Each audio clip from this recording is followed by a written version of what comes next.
ഖബറിലെത്തുമ്പോ ആ മണ്ണറ മണിയറാക്കി തരാന് നമുക്ക് സ്വാലിഹീങ്ങളായ മക്കളുണ്ടാണോ?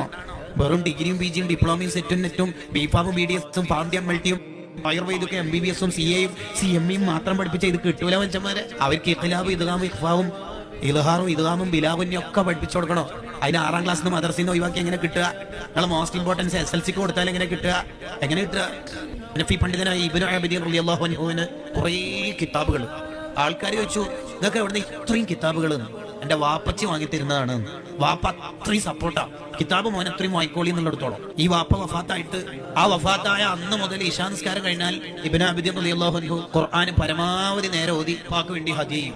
1 മാസം കഴിഞ്ഞിട്ട് വാപ്പ വഫാത്തായ വാപ്പ 1 മാസം കഴിഞ്ഞിട്ട് സ്വപ്നത്തിൽ വന്നു. എന്നിട്ട് ആലിമായ മോന്റെ സ്വപ്നത്തിൽ വന്നിട്ട് വാപ്പ പറയാണ്, മോൻ എപ്പോഴും രാത്രി ഉപ്പാക്ക് സ്പെഷ്യലായി കൊടുത്തയക്കുന്ന സമ്മാനം ഉണ്ടല്ലോ, കിട്ടാറുണ്ടട്ടോ മോനെ, തുടരണേ, നിർത്തല്ലേ എന്ന്. കണ്ടോ?